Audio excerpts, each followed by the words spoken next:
Alright, so for UFC 324, we're going to be predicting the whole card, starting off straight away with the main event of Justin Gaethje versus Paddy Pimblett. I think that firstly, Paddy Pimblett is not sticking to his word, saying, oh yeah, I'm going to knock him out, lad. That is the worst Scouse accent ever. But he's not going to stick and try to strike with him. Yeah, Gaethje's a bit old, and yes, Paddy Pimblett just knocked out Michael Chandler, but come on, man, Michael Chandler is only dangerous in round one, and it was like what, round three, round four when he knocked him out, when he's not as potent, and Gaethje has notoriously struggled with grapplers. I think it's just mind game Paddy's trying to play. I think maybe he might, for the very first round, try strike with him, but then he's going to realise, oh shit, this is Justin Gaethje that I'm striking with, and go, oh yeah, I can just grapple with him. He's notoriously not the best against grapplers. Look at the Khabib fight. Look at the Oliveira fight, right? Don't get me wrong, in the Oliveira fight, it was him getting rocked that led to him actually winning, but still, he might be a D1 wrestler, but it's notoriously his biggest weak spot. And so I think Paddy Pimblett is going to try his grappling. But is his grappling enough to beat Justin Gaethje? I think so, man. I mean, yeah, he doesn't have that big like wins on his record via submission or well, any grappling really. I mean, yeah, he grappled Michael Chandler, which led to the TKO. And he also submitted Bobby Green, not King Green, fuck you. But apart from that, not the biggest names. But I still think his jiu-jitsu is really good. And jiu-jitsu in England is extremely underrated. People think that you have to come from Brazil, or if you want to be a wrestler, you have to come from Dagestan. Nah, man. England's where it's at, and that's coming from a British man myself, born and bred. I think Paddy Pimblett gets it done by submission round two, maybe round three. He's good, man. He's good. Don't get me wrong. I think he gets flatlined by Taporia, but I think he gets past Gaethje, who's what, like 40 now. After this fight, he's gonna retire, win or lose. Well, if he wins, then he'll fight Taporia. That's a lie, actually. But Gaethje's at the end of his career, man. Paddy Pimblett's only just at the start of it, and yeah, he's been fast tracked to the belt, but I think he gets it done by submission round two, maybe round three, man. And yeah, moving on, we've got Sean O'Malley versus Song Yudong. Now, is it just me that thinks Sean O'Malley is such a fake star? I think that, kind of like with Paddy Pimblett, funnily enough, he's been shoved so much up our arse by Dana White that makes me not like him. Like, it's nothing wrong with his style. He's a beautiful striker.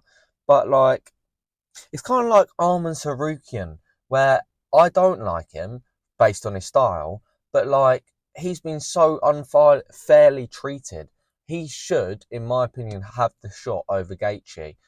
He has a better, how do I say, like argument for a shot than both Paddy and Gaethje combined. I think it should be Arman versus Paddy.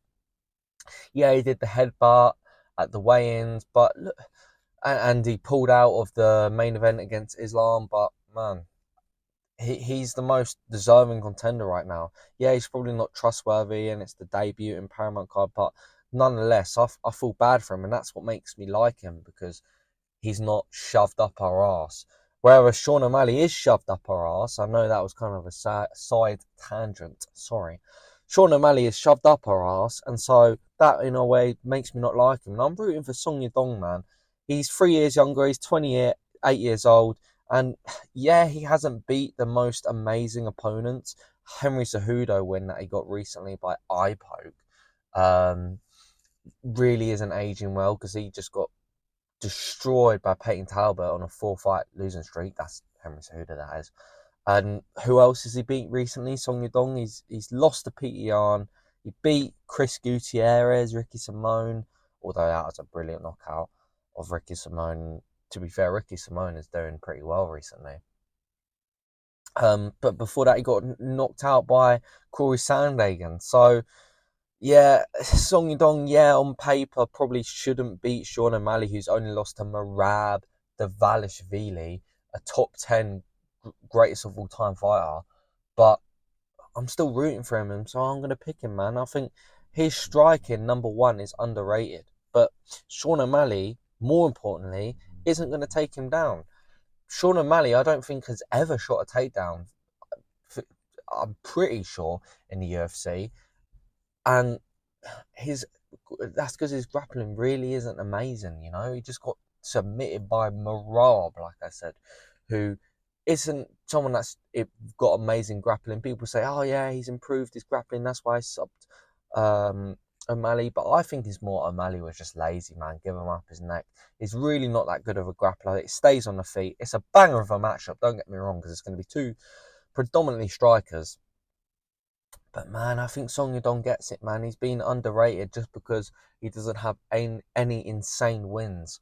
He's still got so much of his career ahead of him, whereas Sean O'Malley, you got to look at his momentum in his career. He's on a 2-fight losing streak. No, did he get an immediate rematch? Yeah, he got an immediate rematch. He's on a 2-fight losing streak. So yeah, man, I think you should give it to Song Yadong. I think he gets that done. Now moving on. We've got Waldo Cortez Acosta versus Derek Lewis. Now, don't get me wrong here. Derek Lewis is insane at striking. He's got the most knockouts in UFC history. And I do think this is going to be a striking matchup. Waldo, he's more of a striker than a grappler. And in fairness, he's only lost recently to Sergey Pavlovich. He got 4 wins? He was trying to get 6 fights last year, but no one was taking a fight except Derek Lewis, and the fight happened in January. But if it's not in a calendar year, it's just in a period of 365 days. This will be a 6th fight in a year. So he's extremely active, man. Fair play to Waldo. Do I think that he's going to be too knackered for this fight, like with Reina Dorida, like with arguably Marab? I actually don't think so, man. Wilder has stopped a lot of his wins recently by knockout. For example, Marcin Tybura and Ante Zalija. He's not going to be as shattered, man. He's got less of a weight cut as well. I don't think he's going to be too tired from fighting so often. And yeah, it's going to be a striking lonely matchup against Derek Lewis, who has the most knockouts. But he's 40, man, Derek Lewis. And I get that you can get away with being a bit on the older side at heavyweight, but Derek Lewis is towards the end of his career, man. And I definitely can see if it goes to the distance, they'll give a close decision to Waldo, because Waldo is more of a prospect. Can you imagine if they do Waldo versus Aspinall after the whole Aspinall-Garn situation is resolved? That would be a pretty big fight. I'm not saying insanely big fight, but it would be a pretty big fight, man, with the whole eye poke situation of Waldo getting eye poked by Ante Zalija and then going on to win the fight. I think Waldo just edges out Derek Lewis. Don't get me wrong, he might knock him out. And to be honest, that would be quite funny because I'm an Aspinall fan, and to see Waldo knocked out cold would be frankly hilarious. But I do think Waldo gets it done. And yeah, moving on to a fight that should not be on the main card, but it is Natalia Silva versus Rose Namajunas. How is this not only above Arnold Allen versus Gene Silva, but it's on the main card when Umar Nurmagomedov versus Davison Figueiredo isn't? Ateba Gutierrez versus Andrei Puliev isn't? Nikita Krylov versus Modestas Bukauskas could arguably be above it. You know what? Even Alex Perez versus Charles Johnson, I'd rather that on the main card. I think the only reason why it's this high up is because, one, they are highly ranked, number 2 and number 6, but also so people tune into the whole card, so that way they're watching more ads that Paramount give. And I hope that's not a big issue, by the way, because I remember the amount of breaks between fights on the ESPN era. I hope that isn't as present in the Paramount, man, but guess we'll have to see. Anyway, breaking down the matchup, I think Natalia Silva gets it done. Natalia Silva, she's on a 5-fight winning streak right now. I think she is the number 1 deserving contender. Rose, she's quite small for a flyweight. She used to be a strawweight. And yeah, man, I think Natalia Silva gets it done. I'm not going to spend too long breaking down the matchup, but respectfully, most people don't care at all about. So yeah, Natalia Silva gets it done. The rightful number one contender. I'd love to see her against Valentina Shevchenko if Shevchenko isn't going to move up. Especially now because the what's it called? Nunes Harrison fight got delayed because Harrison's injured. So they'll probably do Nunes versus Harrison for the White House card now. Which will keep Shevchenko at flyweight, doing Shevchenko versus the winner of Silva and Nunes, if that makes sense. And yeah, I think Natalia Silva gets it done. So yeah, you book that fight as soon as this 3-round decision ends. Anyway, Arnold Allen versus Gene Silva. A banger of a matchup. Now, don't get me wrong, yeah, I want to back Arnold Allen. But this is Gene Silva we're talking about. Gene Silva, yes, he just got beat by Diego Lopez, but Diego Lopez, although it's probably undeserved, is fighting for the title against Volk next week, which is weird how they have two like UFC main like cards. It's not a pay-per-view, but main cards. UFC 325 is literally a week after UFC 324.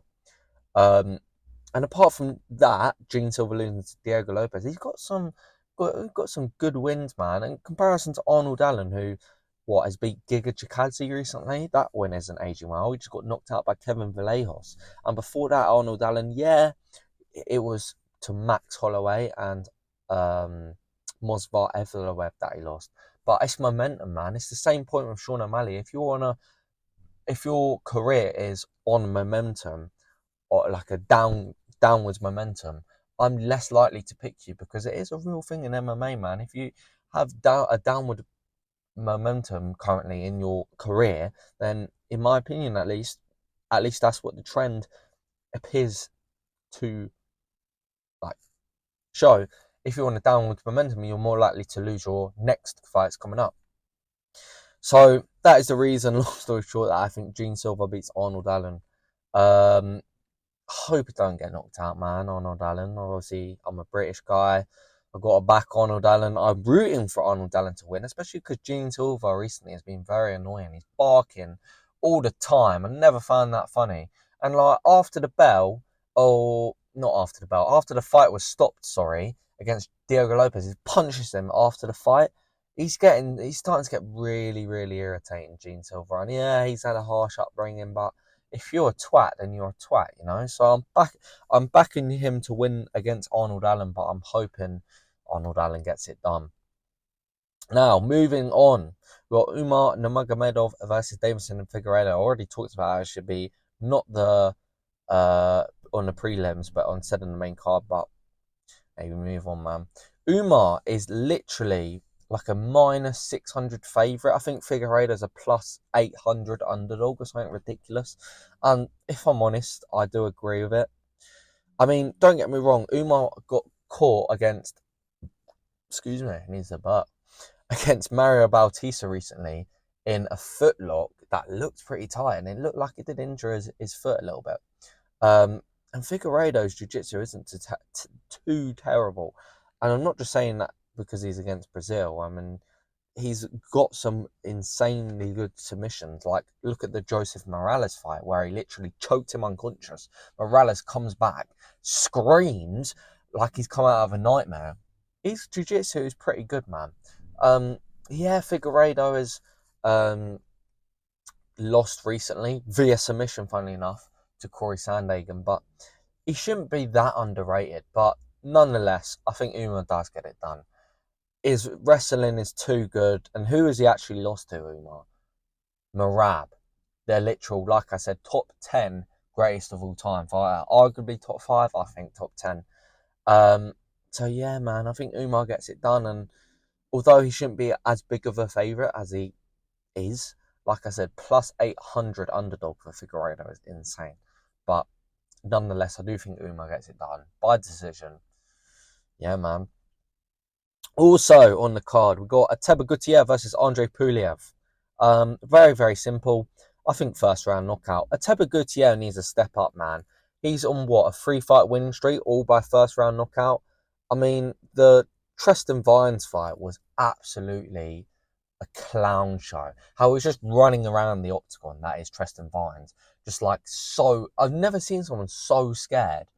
And I'm pretty sure he was the biggest favourite in UFC history at Gaethje, or in that fight, or something like that. It was a very funny fight. You know what? I'm actually going to watch it again after this because I just remember laughing my head off. And then he eventually shot in for a takedown, and then like Teba Gutierrez threw him off, and that made him knocked out. It didn't look like it landed, like he landed an elbow or anything. He just chucked him off, and then he fell on the floor. That is, Tristan Vines fell on the floor, and then he just proceeded to get knocked out by like, it didn't even look like the biggest punches or anything. So Teba Gutierrez, his power is insane. Everyone calls him a middleweight Ngannou, and I do think he gets it done in round one. I'm very looking forward to that fight. Moving on to Nikita Krylov versus Modestas Bukauskas. I'm going to root for Modi B from the UK. I mean, it says Lithuania, but he trains in the UK. Yeah, he just beat Paul Craig, and I do love Paul Craig. But he's had such a tremendous comeback in his career that you can't um you can't, how do I say, like, fuck you. I'm moving on. I can't be bothered. Modi B gets it done. I'm happy for him for beating Paul Craig. Nikita Krylov can suck his mum. I can't be asked. Anyway, other fights on the card. We're in the early prelims now. Alex Perez versus Charles Johnson. I think Charles Johnson gets it done. Alex Perez is old as hell now, man. Charles Johnson has got that most recent win against Lona Kavanagh and also the current champion Joshua Van. I think, to be honest, if it even goes close, to a close decision, they're going to give it to Charles Johnson. Because imagine they do Charles Johnson versus Joshua Van in the future, so Joshua Van can get back that loss he has against Van. Because keep in mind, that was only, what, a year and a half ago? Even though Joshua Van has had like 5 fights in the past year, it was only a year and a half ago when Charles Johnson knocked out Joshua Van. And I do think he gets it done against Alex Perez. Moving on, we got the Michael Johnson versus Alexander Hernandez. Alexander Hernandez, people forget, knocked out Chase Hooper, who was a big prospect, man. And Michael Johnson is too old, man. And he only wins against really good opponents, but then loses to opponents that are pretty mid. And don't get me wrong, beating Chase Hooper's all right, but apart from that, Alexander Hernandez does not have the most amazing wins. That is probably his best win, to be honest, Chase Hooper. So I do think he wins because he doesn't fulfill the requirement of being someone really good. Because Michael Johnson can only beat people who are really good, and then he loses to, like, I couldn't tell you. I actually couldn't tell you, and I can't be asked to look at his record if I'm truly honest. But you get what I'm trying to say. Alexander Hernandez gets it done. And yeah, moving on. Josh Hockett versus Denzel Freeman. I'm rooting for Josh Hockett, and I do think he gets it done. Denzel Freeman, watch his last fight if you want to torture yourself. That was a literal sparring match. Oh my God, I actually get so annoyed even thinking about it.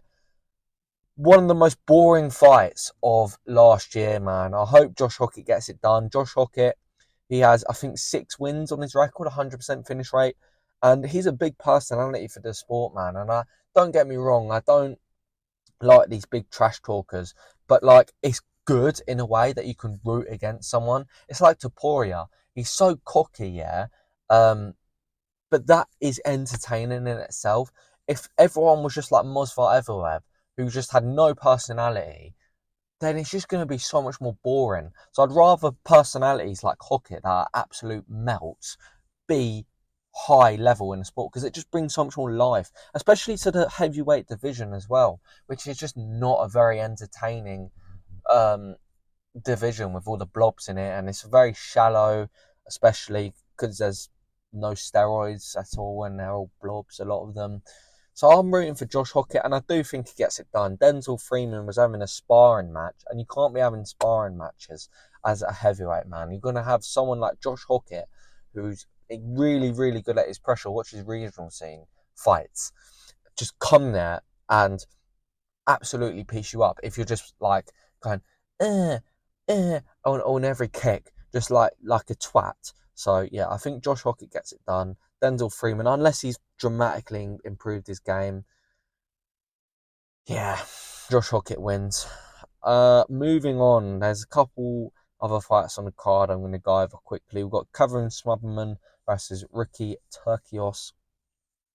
Cameron Smotherman, man, I'm surprised he's still in the UFC. I'm going to give it to Ricky Turcios, who, don't get me wrong, not amazing fighter, but I think he gets it done. And everyone are taking the piss out of his name. Adam Fuggett versus Ty Miller. People actually picking Ty Miller, but I'm rooting for Adam Fuggett because of his name. Fuck it, why not? Let's just pick him. So good old Adam gets it done against Ty Miller, who I think is like a minus 400 favourite or something, Ty Miller. So that'll be a good underdog win, and if it actually does happen. But yeah, that's going to wrap it up for my UFC 324 predictions. I hope you enjoyed. Please like and subscribe. And yeah, enough waffle. Thank you for watching. Goodbye.